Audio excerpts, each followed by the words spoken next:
Hello again. Welcome to the Market Maven episode 2, wherein we will be on the slightly techier tip of the scale. Our first episode tackled something cooling for the summer weather. In case you missed it, don't forget to subscribe to the channel. You can view the ice cream episode and get some cookie chunks of interesting information on the ice cream market in Manila side of the planet.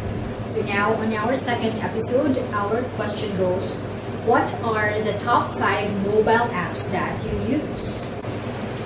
This time, we have a smaller sample size of 30, the minimum statistically readable base in a standard survey.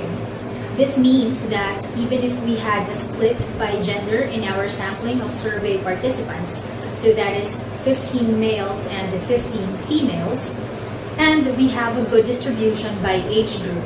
We have proper representation of below 20-year-olds, the 21 to 35-year-olds, and those 36 years old and up.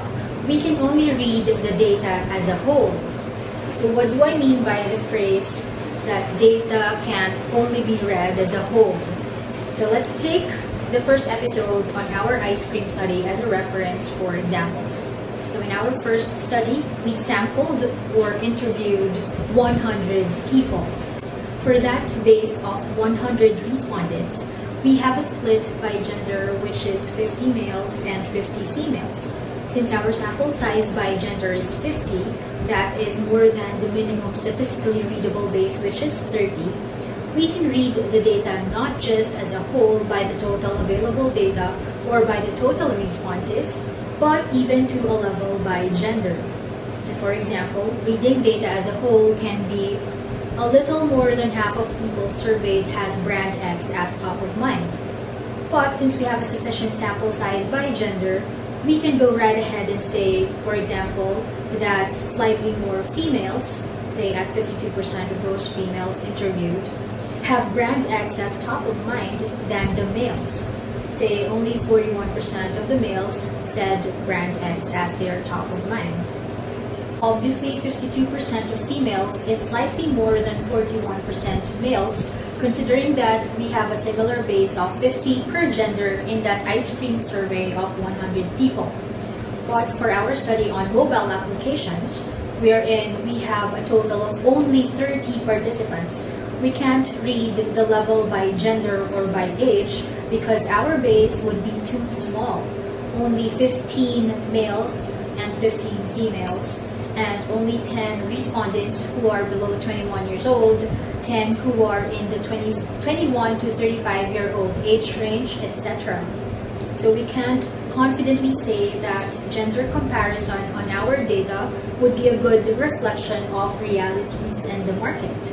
We can only read our data out of the total responses and provide an overview or the general picture.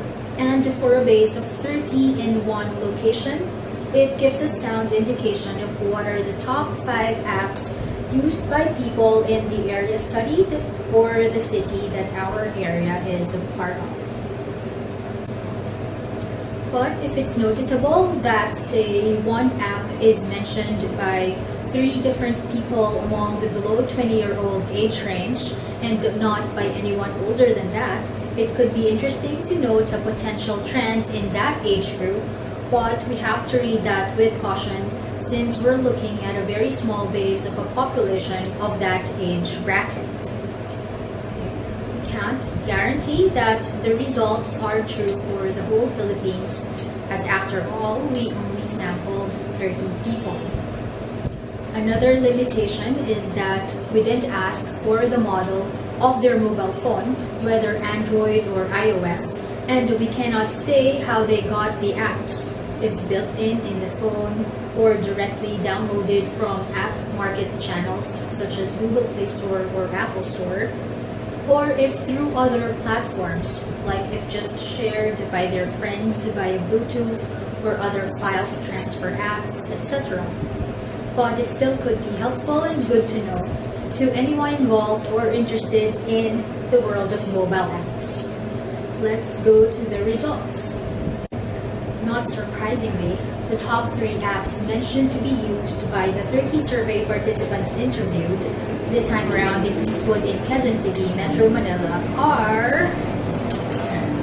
Okay, on the third spot is the photo and video sharing social app Instagram, with 57% of the people interviewed claiming it as one of their most used apps.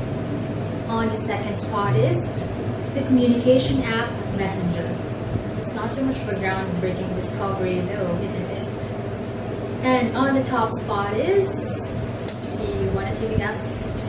It's kind of a giveaway, not far at all from our top two. So yeah, Philippines is not the social media capital of the world for nothing.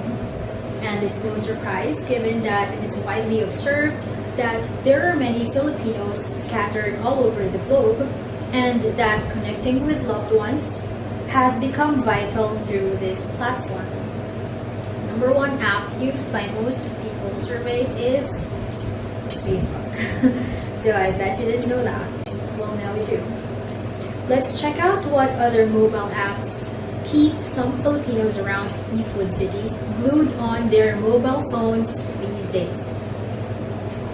This is the chart.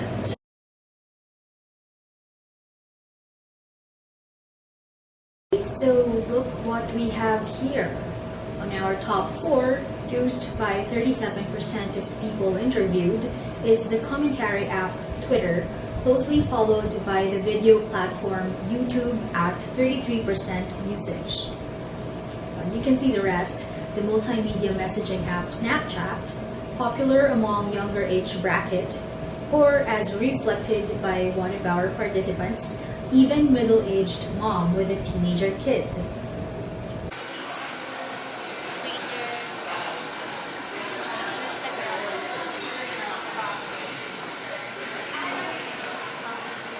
Apps and games. Snapchat.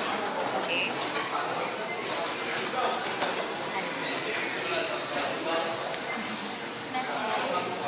Messenger. ARP. Okay. Lalo na yung dito ako hindi ako techie. Pero yun, sabi po yung ginagamit ni Mia. Yes, yung gamit ko. Pwede yung maging funny. Snapchat po? Snapchat. Okay. The cross-platform instant messaging app Viber, music app Spotify, transportation app Grab, and Gamers Reunite. We have their Mobile Legends Rules of Survival, or ROS, as what the participants initially told me, and PUBG, which I learned is short for Player Unknown's Battlegrounds.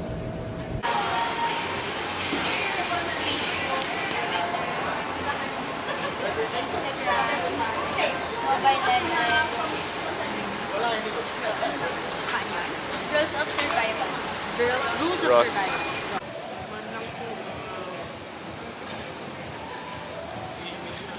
Gaming apps. Ano na?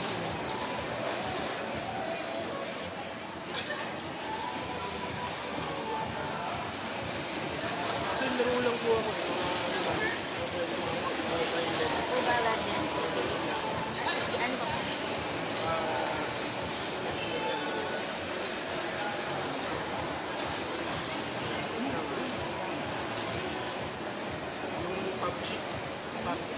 PUBG.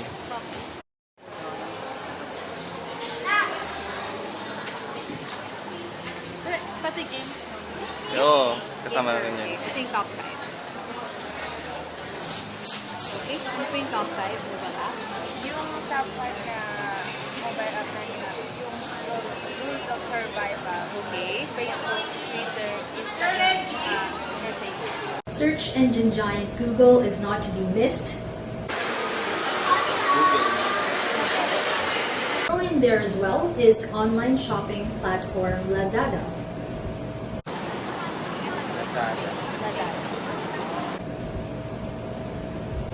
Other apps mentioned once, which we grouped into their respective categories, are as follows.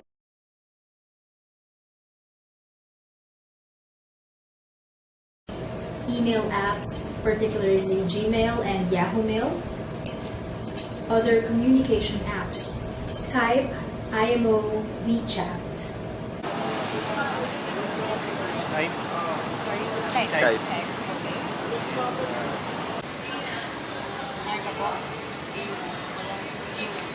Emo? EMO. Yung WeChat. WeChat. Okay. Browsers, specifically Chrome and Safari. Other social networking apps with more streamlined functionality, that is, Ego, which lets people connect through live videos, and TikTok, which is also a music video platform. Yeah, tsaka Bigo. Bigo? Kasi B-I-G-O. Pwede ba yung TikTok yan? TikTok. Few video-related apps like SnapTube, the video downloader, and VLC, the media player.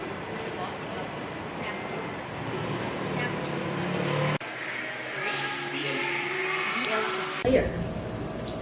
Functional apps, Waze for navigation, Share It for file sharing, and Google Photos, which enables freeing up some storage space.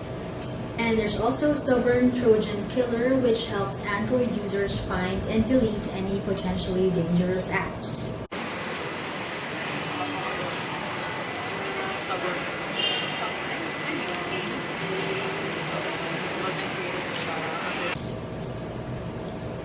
There are also dating apps peppered in there, of course. How can they be missed? Namely Tantan and Dating.com.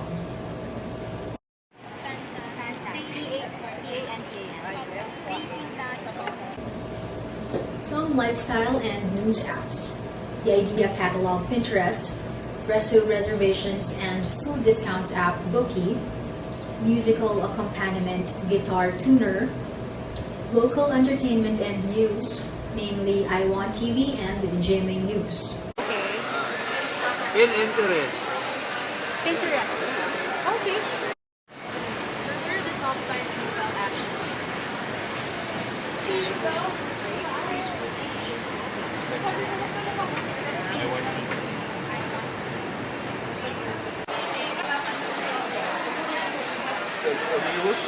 GMA News. Okay. We also got mentions of image and animation enhancing apps, particularly PixArt and Boomerang. Boomerang. Some learning related apps like Duolingo for languages. Duolingo. Interestingly, there were a few mentions of manga reader apps, specifically Manga Rock and Manga Bird. Manga rock. Manga bird. Bakit pong manga? Manga Bird. And then a few other games. KO Trivia, Solitaire, Ragnarok.